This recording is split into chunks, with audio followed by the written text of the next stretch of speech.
नमस्कार, पोल पाथ में आपका स्वागत है और मैं हूं प्रतिमा सिंह। हम एनसीईआरटी सीरीज़ को लेकर के चल रहे हैं और एनसीईआरटी सीरीज़ में आज ये तीसरा दिन है, यानी कि ये आज थर्ड पार्ट है और तीसरा चैप्टर भी है। अध्याय 3 पर हम आज जो इम्पोर्टेंट पॉइंट हैं वो देखेंगे। इसके पहले हमने देखा कि जो है विश्व कैसे दो ध्रुवों में बँट गया था, यानी कि दो गुटों में बँट गया था। तो और फिर उसके बाद 1991 में सोवियत संघ का जो है विघटन हो जाता है और कैसे कैसे वहाँ पर पूंजीवादी व्यवस्था को अपना लिया जाता है।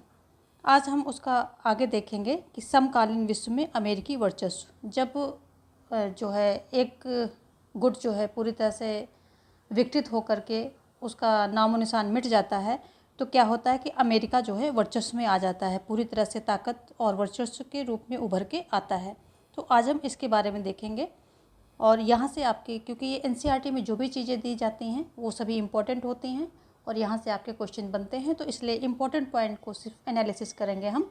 उसके आसपास की थोड़ा सा स्टोरी में बताऊँगी ताकि आपको वो चीज़ समझ में आ जाए, याद रहे। और अदरवाइज़ हम आपका फोकस जो है इम्पोर्टेंट पॉइंट पे होगा, हमारा फोकस होगा इम्पोर्टेंट पॉइंट को हाईलाइट करना। तो आप इसकी पीडीएफ लेने के लिए जो है टेलीग्राम ज्वाइन कर सकते हैं, वहाँ पर ये पीडीएफ मैं डाल दूँगी, तो आप वहाँ से इसको ले सकते हैं।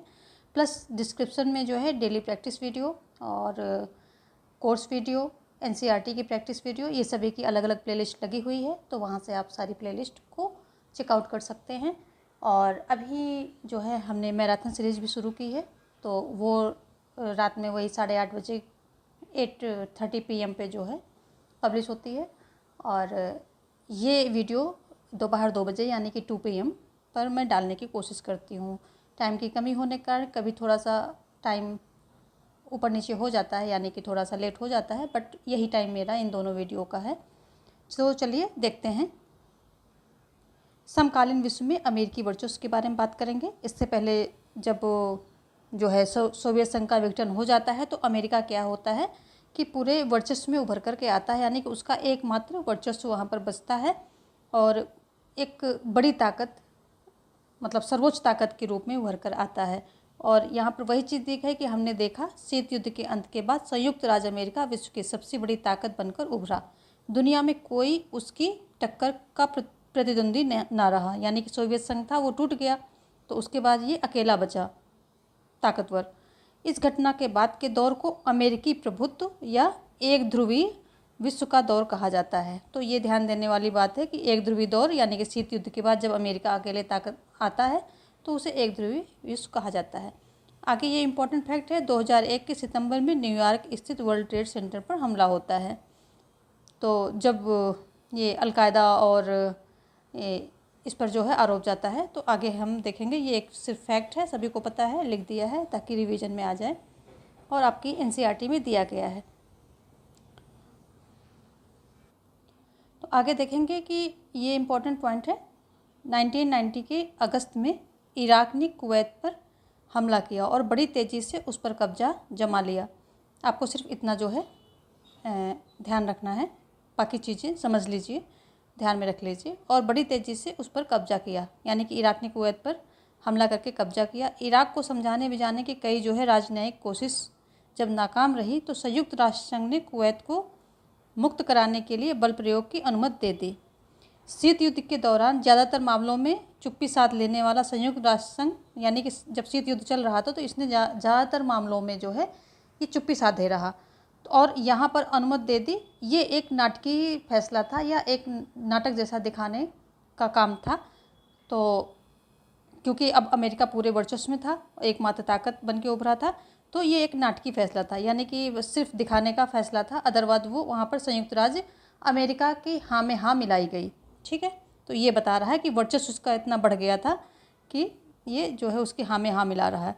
अमेरिकी राष्ट्रपति जॉर्ज बुश, उस समय कौन थे, जॉर्ज बुश ने नई विश्व व्यवस्था की संज्ञा थी। इसे किसे जो मतलब ये किया गया। और जो जब ये कुवैत इराक नहीं माना तो क्या हुआ कि इसे बल प्रयोग की अनुमति दे दी गई, यानी कि बल प्रयोग के द्वारा किसी देश की रक्षा करना, या अगर कोई देश किसी को दूसरे देश को नुकसान पहुंचा रहा है तो बल प्रयोग द्वारा उसे रोकना। तो इसे क्या गया, नई विश्व व्यवस्था नई विश्व व्यवस्था की संज्ञा दी किसने? तो यहाँ पर ये इम्पोर्टेंट पॉइंट है कि जॉर्ज बुश, नई विश्व व्यवस्था की संज्ञा किसके द्वारा दी गई? तो जॉर्ज बुश के द्वारा दी गई। किस समय? तो जब इसने, इराक ने जो है कुवैत पर हमला किया था। और इसमें क्या है, 34 देशों की मिलीजुली और लगभग 6,06,000 लगभग इसमें जो है, यानी कि 7 लाख के आसपास समझ लीजिए आप कि यहाँ पर जो है सैनिकों की भारी भरकम फौज ने इराक के विरुद्ध मोर्चा खोल दिया। यानी कि जो इराक थे उस समय उसके नेता कौन थे? सद्दाम हुसैन थे, और उनके खिलाफ मोर्चा खोल दिया क्योंकि इराक ने बात नहीं मानी थी और कुवैत पर जो है कब्जा करता चला जा रहा था। तो 34 देशों की मिलीजुली सेना थी और इसे जो है क्या कहा गया? प्रथम खाड़ी का युद्ध कहा गया। तो प्रथम खाड़ी का युद्ध कहा जाता है। ये एक ध्यान देने वाली बात है कि प्रथम खाड़ी का युद्ध किसे कहा जाता है? तो जब 34 देशों की मिलीजुली सेना ने अमेरिका के नेतृत्व में जो है इराक पर हमला बोला था, उसे ही प्रथम खाड़ी का युद्ध कहा जाता है। संयुक्त राष्ट्र संघ के इस सैन्य अभियान को ऑपरेशन डेजर्ट स्टॉर्म दिया गया। तो देख लीजिए, ये भी एक मेन पॉइंट है कि ऑपरेशन, ये बल्कि वेरी वेरी इम्पॉर्टेंट है, वेरी इम्पॉर्टेंट है ये पॉइंट।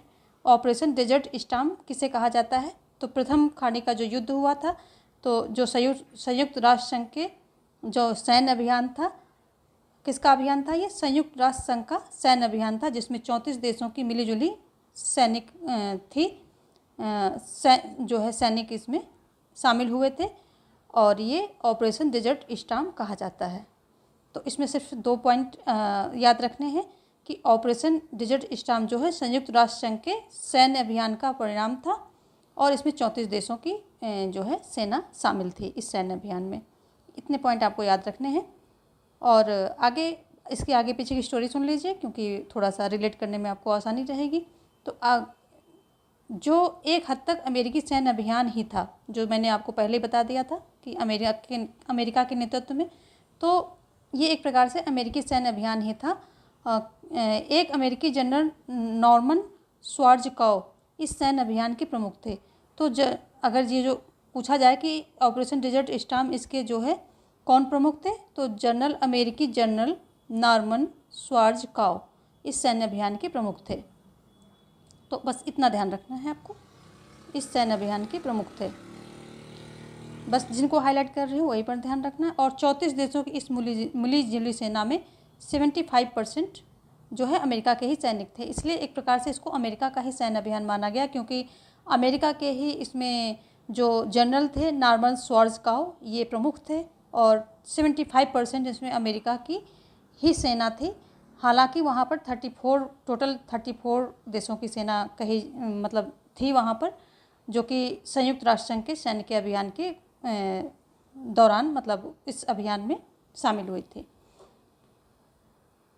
आगे है, हालांकि इराक के राष्ट्रपति सद्दाम हुसैन का ऐलान था कि यह 100 जंगों की एक जंग साबित होगा, लेकिन इराकी सेना जल्द ही हार गई और उसे कुवैत से हटने पर मजबूर होना पड़ा। तो यानी कि अमेरिका ने जो सैन्य अभियान चलाया तो वहाँ पर क्या हुआ कि इराकी सेना को वहाँ से हटना पड़ा। अच्छा, यहाँ पे कुछ जो है फैक्ट हैं कि पर्यवेक्षकों यानी कि जो उस चीज़ को पर्यवेक्षण कर रहे थे इस युद्ध के बारे में बातें बता रहे थे, उन्होंने इसे कंप्यूटर युद्ध कहा। क्यों कहा कंप्यूटर युद्ध की संज्ञा दी? क्यों दी कंप्यूटर युद्ध की संज्ञा? क्योंकि इसे टेलीविज़न पर व्यापक कवरेज दी गई थी। ये पहला ऐसा युद्ध था जिसकी कवरेज व्यापक रूप से टेलीविज़न पर दी थी। ये एक प्रकार से जो वीडियो गेम वॉर है उस तरह से प्रतीत हो रहा था, तो इसे कंप्यूटर युद्ध की संज्ञा दी गई। अगर आता है कि कंप्यूटर युद्ध की संज्ञा किसे दी गई, तो जो डेजर्ट स्टॉर्म इसके द्वारा चलाया गया था ऑपरेशन डेजर्ट स्टॉर्म, इसी को कंप्यूटर युद्ध की संज्ञा दी गई। तो ये कुछ पॉइंट हैं, इनको आप माइंड में रख लेंगे और जैसे क्वेश्चन आएगा, अगर आपने एक बार दो बार भी देखा है तो जैसे क्वेश्चन आपके सामने आएगा आप टिक करने में सक्षम होंगे। आगे इसमें कुछ इम्पोर्टेंट फैक्ट है कि केन्या तंजानिया के अमेरिकी दूतावासों पर अल-कायदा जो आतंकी संगठन है इसने बमबारी कर दी। तो इस बमबारी के कुछ दिनों के अंदर राष्ट्रपति क्लिंटन ने क्या किया, ऑपरेशन इनफाइनाइट रीच का आदेश दिया। तो एक ये इम्पोर्टेंट पॉइंट है कि ऑपरेशन इनफाइनाइट रीच जो है क्यों चलाया गया? तो जो आतंकी हमला, जो दूतावास थे कहाँ पर, केन्या और तंजानिया, इतना नहीं आएगा ज़्यादा, लेकिन इतना जो दूतावास थे अमेरिका के, तो इन पर जो है अलकायदा ने बमबारी कर दी थी। और इसी का उत्तर देने के लिए ऑपरेशन इनफाइनाइट रीच चलाया गया था, किसके? राष्ट्रपति क्लिंटन के द्वारा।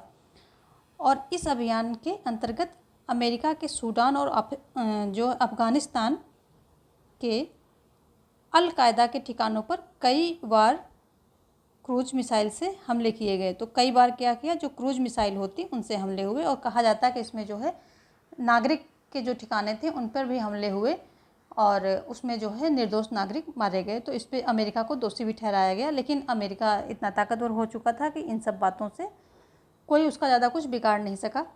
तो ये यहाँ पर ये देखना है कि ऑपरेशन इनफाइनाइट किसके द्वारा चलाया गया। तो अमेरिकी राष्ट्रपति क्लिंटन ने इसको चलाया था, और जो ये अलकायदा और अफ़गानिस्तान का जो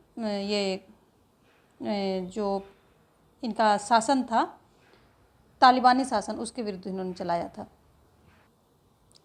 यानी कि आतंकियों के खिलाफ चला था। अब थोड़ा आतंकवाद के जो ये हमला हुआ था 9/11, और इसके बारे में देख लेते हैं। तो 11 सितंबर 2001 के दिन विभिन्न अरब देश के 90 अपहरणकर्ताओं ने उड़ान भरने के चंद मिनटों बाद 4 अमेरिकी, 90 नहीं, ये 19 अपहरणकर्ताओं ने, तो 11 सितंबर 2001 के दिन विभिन्न अरब देशों के 19 यानी कि 19 अपहरणकर्ताओं ने उड़ान भरने के चंद मिनटों बाद 4 अमेरिकी व्यावसायिक विमानों पर कब्जा कर लिया। और अपहरणकर्ता इन विमानों को अमेरिका की महत्वपूर्ण इमारतों की सीध में उड़ाकर ले गए। 2 विमान न्यूयॉर्क स्थित वर्ल्ड ट्रेड सेंटर के उत्तरी और दक्षिणी टावर से टकराए। तो और तीसरा विमान जो है अर्लीगटन स्थित पेंटागन से टकराया। पेंटागन में अमेरिकी रक्षा विभाग का मुख्यालय है। तो ये पॉइंट है, यहाँ से आपका बनता है कि पेंटागन क्या है? अमेरिकी रक्षा विभाग का मुख्यालय है। तो ये एक आपका ये पॉइंट बनता है और इम्पोर्टेंट है, ठीक है। और 2 विमान, तो ये जो वर्ल्ड ट्रेड सेंटर उत्तरी और दक्षिणी टावर से टकराए, ये भी आप थोड़ा सा ध्यान रखेंगे कि जो ये आतंकी विमान थे कहाँ से टकराए थे। तो 2 विमान वर्ल्ड ट्रेड सेंटर है उसका एक उत्तरी टावर पर टकराया था और एक दक्षिणी टावर पर टकराया था, और तीसरा पेंटागन से टकराया था जो कि अमेरिका रक्षा विभाग का मुख्यालय है। चौथे विमान को अमेरिकी कांग्रेस की मुख्य इमारत, जो अमेरिकी कांग्रेस है वहाँ कांग्रेस, तो जो कांग्रेस है उसकी मुख्य इमारत से टकराना था, लेकिन वह पेंसिल्वेनिया के एक खेत में गिर गया। इस हमले को 9/11 बोलते हैं। 9/11 क्यों बोलते हैं? क्योंकि अमेरिका में महीने को तारीख से पहले लिखने का चलन है। इसी का संक्षिप्त रूप 9/11 है, यानी कि जो है महीना पहले कर दिया, और तारीख क्या थी? 11 थी, और महीना सितंबर यानी कि 9 था। ऐसे ही यहाँ पर, और भारत में कैसे इसको लिखा जाता है? 11/9, यानी कि महीना पहले आ जाएगा, डेट पहले आ जाएगी और महीना बाद में आएगा, उसके बाद सन आता है। तो भारत जैसा नहीं लिखा जाता है, वहाँ पर लिखने का तरीका अलग है, महीना पहले आता है, इसी को 9/11 के नाम से जाना जाता है, ठीक है। तो ये कुछ उसके बारे में हो गई, जो हमला हुआ था, काफ़ी बड़ी घटना थी, उसके बारे में फैक्ट हो गए। इस हमले में लगभग 3,000 व्यक्ति मारे गए। अमेरिकियों के लिए यह दिल दहला देने वाला अनुभव था। उन्होंने इस घटना की तुलना 1814 और 1941 की घटनाओं से की। 1814 में क्या हुआ था?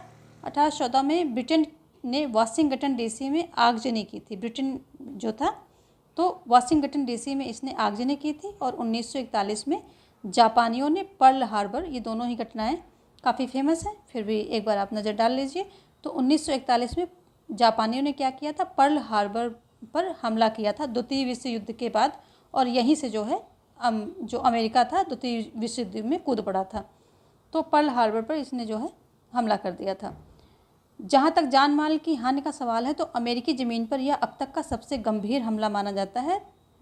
कौन सा? ये जो आतंकवादियों ने किया था, इसमें 3,000 व्यक्ति मारे गए थे और काफ़ी नुकसान भी हुआ था। अमेरिका 1776 में एक देश बना, और तब से उसने इतना बड़ा हमला नहीं झेला था।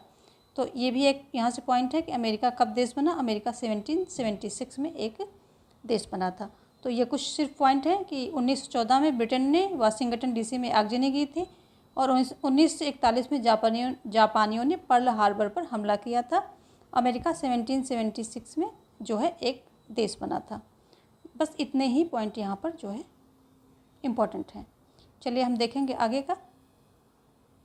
आतंकवाद के विरुद्ध विश्वव्यापी युद्ध के अंग के रूप में अमेरिका ने ऑपरेशन इंड्यूरिंग फ्रीडम चलाया। यह अभियान उन सभी के खिलाफ चला जिन पर 9/11 का शक था, यानी कि जिन जिन लोगों पर जो आतंकवादी थे 9/11 यानी उस जो वर्ल्ड ट्रेड सेंटर पर हमला हुआ था, तो उसको लेकर के जिन जिन पर शक था उनके खिलाफ जो है ऑपरेशन इंड्यूरिंग फ्रीडम चलाया गया और इनको गिरफ्तार कर करके, यानी कि इनकी गिरफ्तारी की खबर इनके जो है सरकार है उसको भी नहीं दी गई।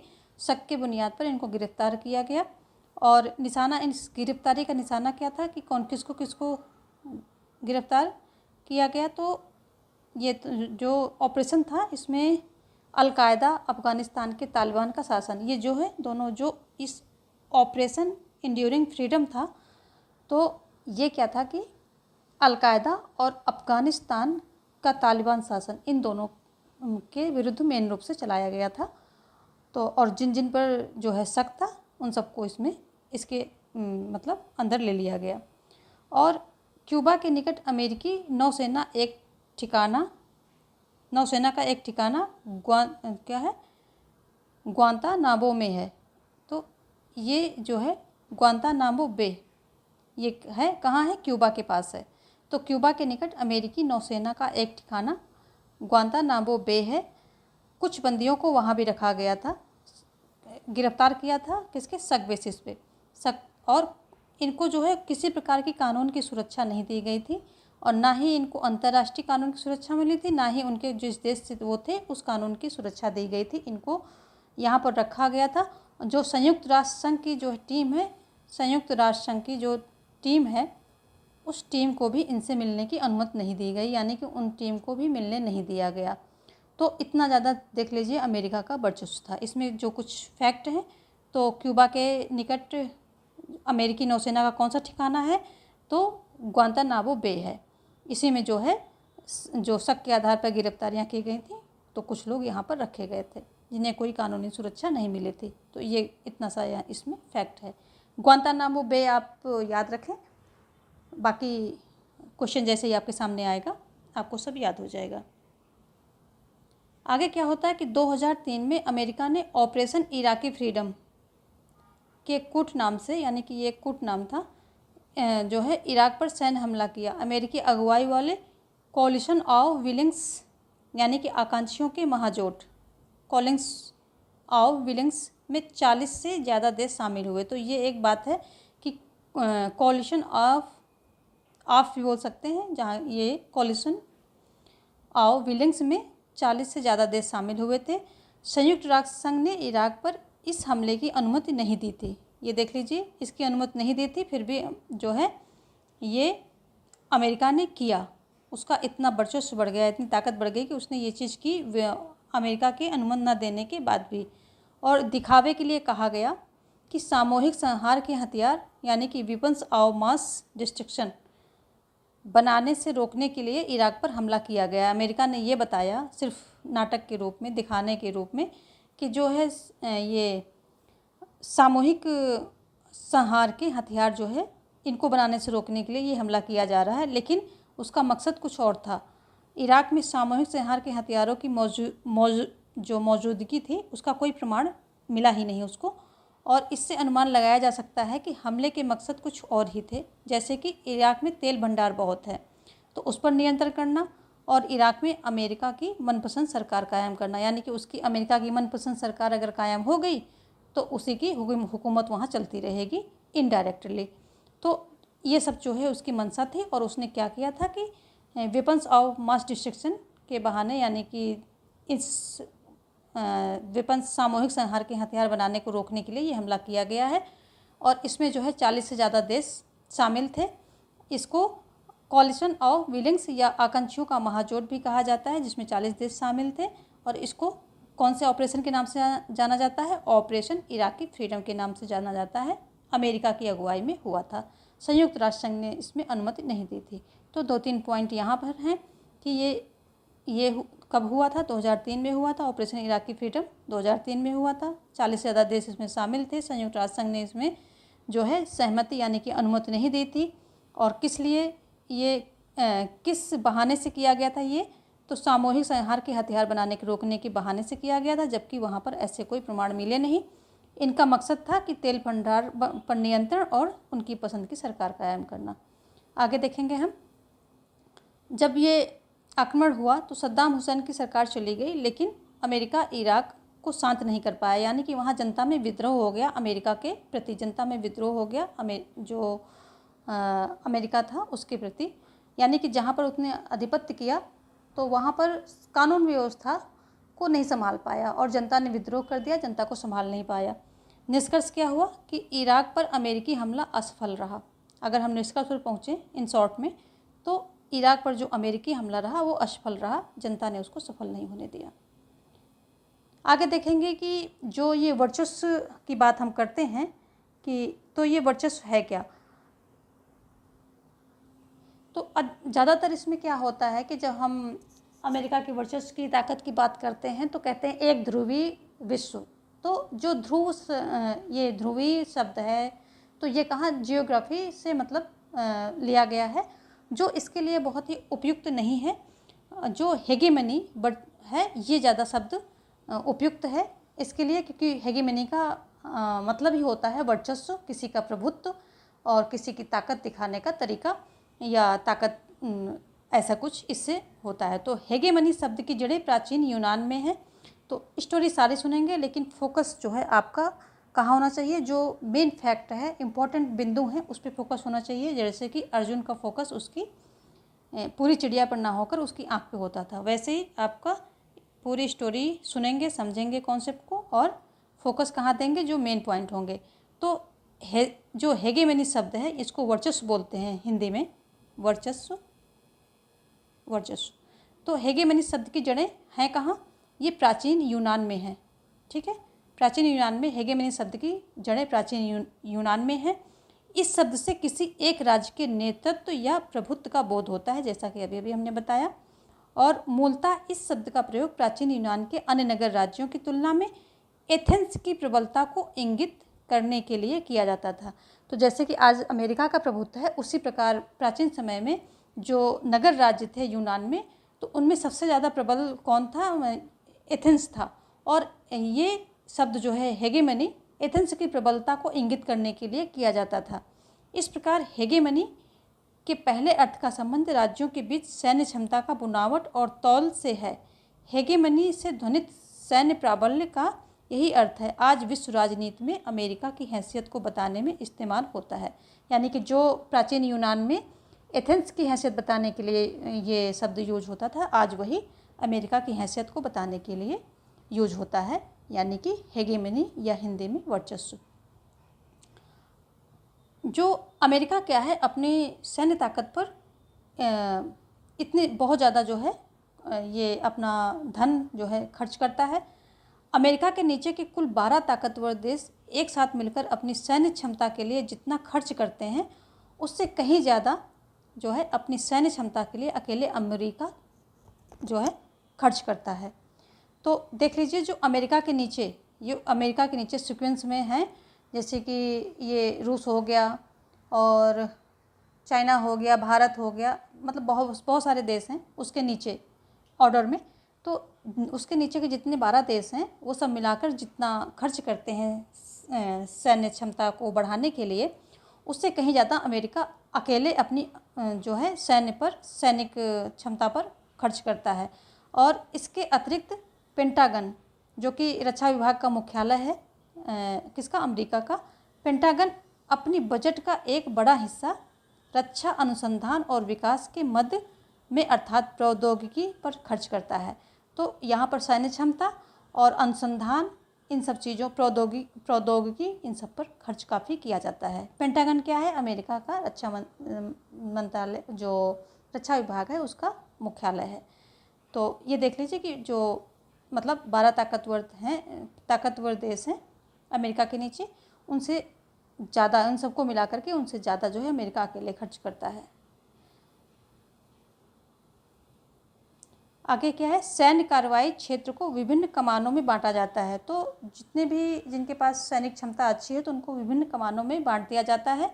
सैन्य कार्रवाई के क्षेत्र होते हैं उनको अलग अलग कमानों में बांट दिया जाता है। जैसे कि इंडिया में है साउथ कमान, ईस्ट कमान, वेस्ट कमान, नॉर्थ वेस्ट कमान, ऐसे करके इंडिया में भी बटे हुए हैं। तो ऐसे ही वहाँ पर अमेरिका में है जो है अफ्रीकी कमान, मध्य कमान, यूरोपीय कमान, उत्तरी कमान और पैसिफिक कमान, दक्षिणी कमान। समझ लीजिए कि ये अपने देश में नहीं पूरे विश्व में इसका जो है एक प्रकार से फैला हुआ है। पूरा विश्व जो है इस विश्व में इसके जो है सैनिक जो है बिखरे हुए हैं और हर विश्व में इसने जो है सैन्य कार्रवाई क्षेत्र को अलग अलग कमानों में बांट रखा है। पूरा विश्व इसमें इंक्लूड है। तो यहाँ से आप देख सकते हैं। आगे देखेंगे, वैश्विक अर्थव्यवस्था के संदर्भ में सार्वजनिक वस्तु का सबसे बढ़िया उदाहरण है समुद्री व्यापार मार्ग, यानी कि सी लेन ऑफ कम्युनिकेशंस। तो जिसका इस्तेमाल व्यापारिक जहाज करते हैं। खुली वैश्विक अर्थव्यवस्था में वित्त व्यापार जो मुक्त व्यापार है समुद्री व्यापार मार्गों के खुलेपन के बिना संभव नहीं है। और जो सार्वजनिक वस्तु होती क्या है कि जिनका हम यूज कर रहे हैं, अगर एक व्यक्ति यूज कर रहा है तो उस दूसरे व्यक्ति के लिए उसका जो है कुछ कमी ना हो, यानी कि उसमें कमी ना आए, ऐसे जो है इन चीज़ों को सार्वजनिक वस्तु के रूप में देखा जाता है। तो जब जो ये व्यापार मार्ग होते हैं इनके खुलेपन के बिना जो है जो समुद्री मार्ग व्यापार मार्गों के खुलेपन के बिना जो है कोई व्यापार जो है संभव नहीं है। और जो दबदबे वाला देश होता है, जिसका दबदबा होता है, प्रभुत्व होता है, तो अपनी नौसेना की ताकत से समुद्री व्यापार मार्गों पर आवाजाही के नियम तय करता है। तो ये देख लीजिए कि जो प्रभुत्वशाली देश होता है वो समुद्री मार्गों के नियमों को तय करता है कि कैसे कौन कौन से नियम होंगे आवाजाही के, और अंतर्राष्ट्रीय समुद्र में अबाध आवाजाही को सुनिश्चित करता है। तो ये सब उसके फ़ायदे में ही होते हैं। दूसरे विश्व युद्ध से पहले क्या था कि जो ब्रिटिश नौसेना थी वो इन सब चीज़ों को सुनिश्चित करती थी, यानी कि जो समुद्री मार्ग में क्या नियम होंगे ये सारे तय करती थी। लेकिन विश्व युद्ध के बाद ये काम जो है अमेरिकी नौसेना निभाती है, जिसकी उपस्थिति दुनिया के लगभग सभी महासागरों में है। तो और दूसरा उदाहरण देखेंगे जो सार्वजनिक वस्तु का दूसरा उदाहरण क्या है, एक तो हो गया मुक्त व्यापार मार्ग। ये भी आ सकता है कि सार्वजनिक वस्तु हैं इनके कौन कौन से उदाहरण हैं।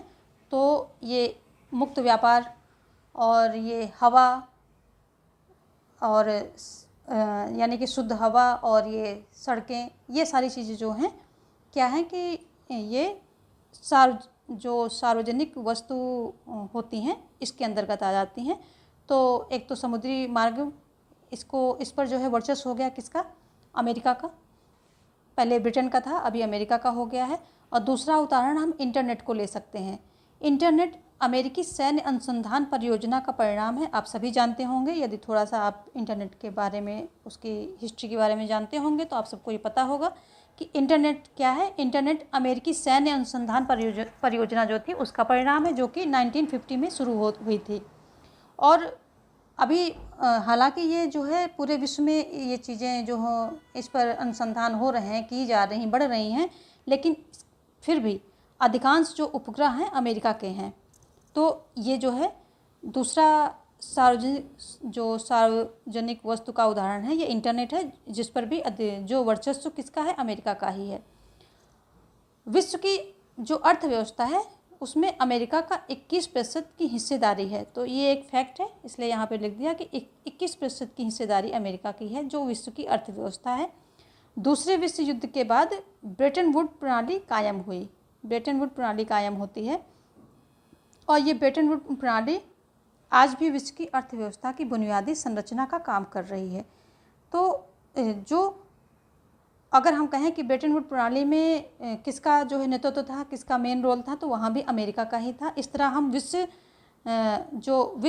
बैंक, अंतर्राष्ट्रीय मुद्रा कोष और विश्व व्यापार संगठन को अमेरिकी वर्चस्व का परिणाम मान सकते हैं। तो जो ब्रेटन वुड प्रणाली हुई थी ये भी अमेरिका के नेतृत्व में ही शुरू हुई थी और उसके बाद से विश्व बैंक, अंतर्राष्ट्रीय मुद्रा कोष और विश्व व्यापार संगठन ये सभी अस्तित्व में आए और अमेरिकी वर्चस्व का ये परिणाम आप उनको मान सकते हैं।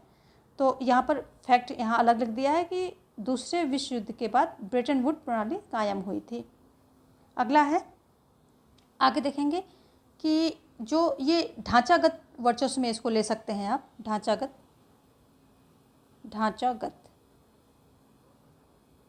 वर्चस्व इसमें ले सकते हैं।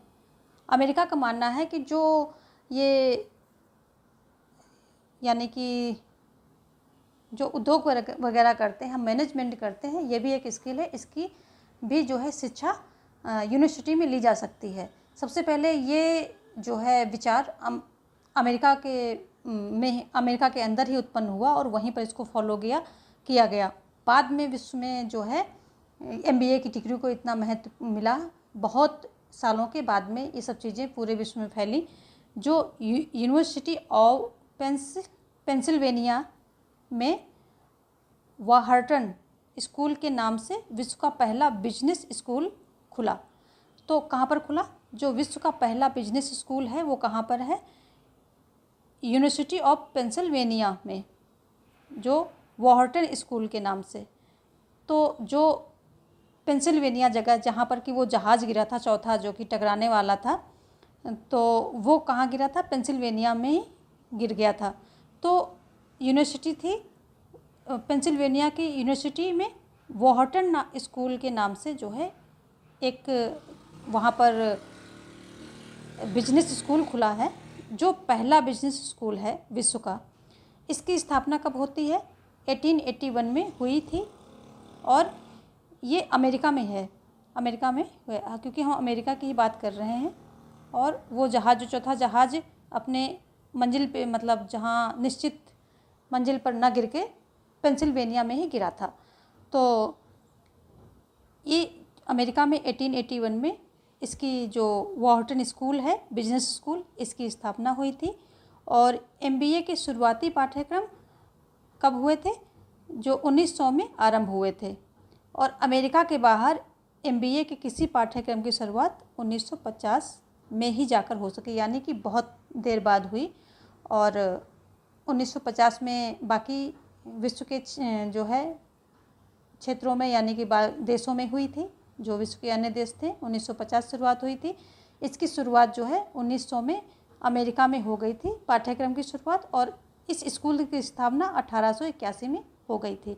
तो यहाँ से सबसे पहला जो है सबसे इम्पॉर्टेंट फैक्ट निकल के आता है कि पहला बिजनेस स्कूल कहाँ है? तो अमेरिका में है। नाम क्या है? वॉहर्टन स्कूल। वेरी इम्पॉर्टेंट फैक्ट है ये, यहाँ से क्वेश्चन बन सकता है।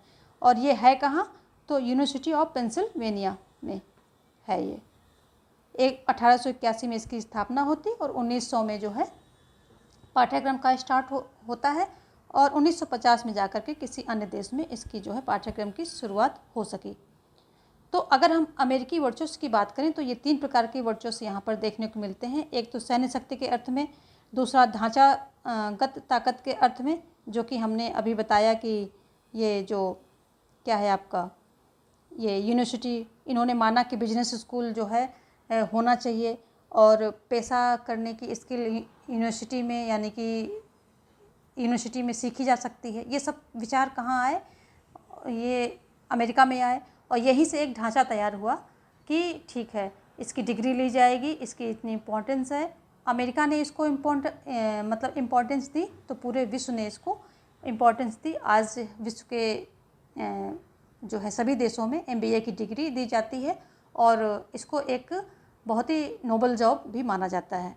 तो मतलब इन्होंने एक ढांचा तैयार किया समाज का, तो ये भी इन ढांचा में भी इनका वर्चस्व है। और सांस्कृतिक अर्थ में भी इनका वर्चस्व है, जैसे कि सहमति गढ़ने की ताकत। सांस्कृतिक अर्थ में आप ले सकते हैं कि किसी की सहमति, अपनी जो इनके विचार हैं, जो इनकी संस्कृति है, जो इनका रहन सहन, वेशभूषा है, उसी में अन्य लोगों को जो है वो सब अच्छा लगे, अन्य लोगों की सहमत उसी में, इनकी सहमत में अन्य लोगों की सहमत भी हो जाए, तो इसे सांस्कृतिक अर्थ में वर्चस्व की उदाहरण आप कह सकते हैं। तो सहमत गढ़ने की ताकत अमेरिका के अंदर है, क्योंकि अमेरिका की संस्कृति को पूरी दुनिया में फॉलो किया जा रहा है। अपने यहाँ भी वही सभ्यता धीरे धीरे आ रही है। आज की युवा पीढ़ी वही चीज़ें फॉलो कर रही है।